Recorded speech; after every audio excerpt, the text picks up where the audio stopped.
Hi there, little chicken nuggets. It's me. It's me, Carl. It's me, Carl. Welcome to Grow TV. Welcome to Grow TV,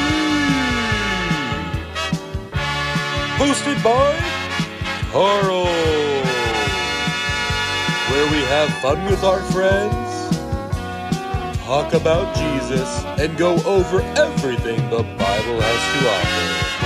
Now, once again, welcome to Grow TV. Hi, Handy. Hey, Carl. How you doing? Fine. And you? Good, good. What's that? Huh? What's the that? What's that? Oh, this. Yeah. Oh, it's nothing. They gave it to me when I ran the 5K this morning. 5Ks? What is this, math class? It's a race, Carl. It's 3 miles.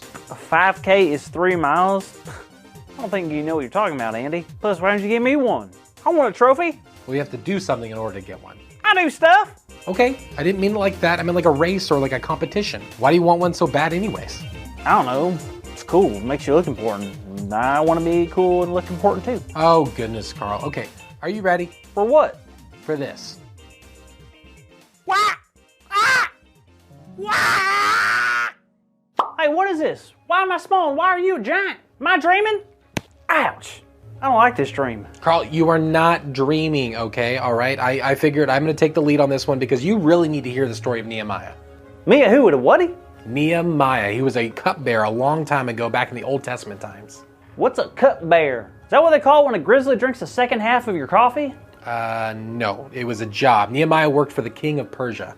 He would taste the food and drink for the king to make sure it wasn't poisoned. But the thing is, Nehemiah wasn't from Persia.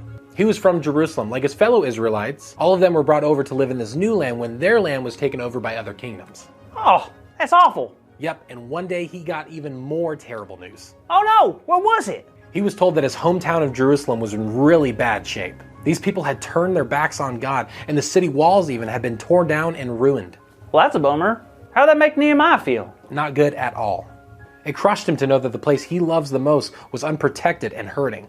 He wanted to do something about it. He wanted to help, but he knew he would have to ask the king first. Whoa. Hold up. What? Do you think I was born yesterday? Do you think I got nothing but beautiful silky locks of hair up here? What are you talking about? I've read the Bible enough to know that you just can't go talk to the king. The king is like super important. Nehemiah would never speak to the king. Would he? Well, get this. When it was mealtime, the king had looked over at Nehemiah and noticed that he was upset. The king had asked him what was wrong. So it gave Nehemiah the perfect opportunity to tell the king everything. Wow, I guess the king really liked Nehemiah to talk about his feelings and stuff. Yeah, I guess so. Nehemiah told him he couldn't help but look sad because the city that he loved was in ruins. Then the king asked, "What is it that you want?" Oh no, this is it. Don't do it, Nehemiah. Just keep your head down and say, "That is all, my king." You're pushing your luck, Nehemiah. Don't worry, Carl. So this is what happened. Nehemiah first prayed to God and then said this: "If it pleases the king, and if your servant has found favor in his sight, let him send me to the city in Judah where my ancestors are buried so that I can rebuild it." The king looked over at the queen, then back at Nehemiah and asked Nehemiah, "How long do you think this is going to take?" And then the king, he I can't hear this. So long, Nehemiah. was pleased. The king was on Nehemiah's side. What? That's right, the king was so happy to be sending Nehemiah. And Nehemiah was so thrilled to go back to his hometown and rebuild the city walls. Wow. So Nehemiah became like a contractor and helped fix his own town? So what is this? Is it National Make Carl Feel Bad because he hasn't accomplished anything Day? Because if it is, you're doing a great job celebrating it. I don't mean to make you feel bad, Carl. I want this to encourage you. Encourage me? How can that story possibly encourage me? You get a trophy, Nehemiah found his purpose and gets to rebuild a wall. What do I get? That's what. First of all, that's not true. You've won awards before. Okay, most confusing face award does not count. Plus, that was like from high school.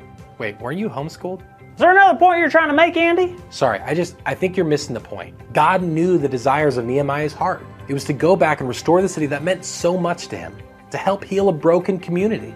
God knew that Nehemiah was the man for the job, so God gave him the passion and the opportunity. Not only to rebuild the wall, but to have the confidence to speak to the king about it.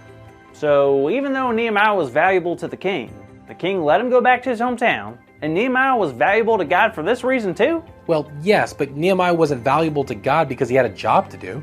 He was valuable to God because God created him and loved him, just like you. I did not create anyone named Nehemiah, Andy. No, I mean you are valuable to God because you are you, Carl. You don't need any kind of award to tell you what you're worth, you know? Huh. Guess it makes sense. But I'm going to be honest, before I knew God, I truly felt like I never mattered. But because of what God has taught me and showed me, I don't know, I feel valuable.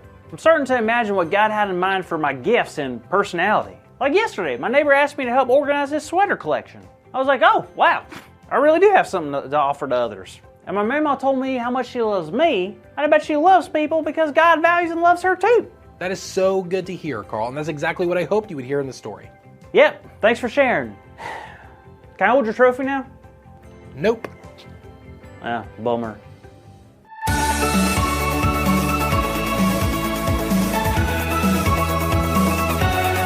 Well, hey there, kids. I'm so glad you're here because we have an awesome big idea today. That big idea is, because of God, I can feel valued. How great is that? Now, on the count of 3, we are going to shout it as loud as we can, okay?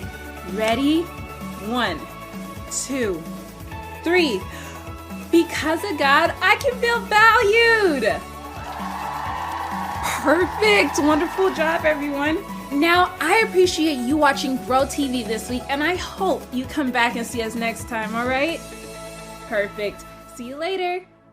Thank you for watching, and tune in next week for a new episode of Grow TV.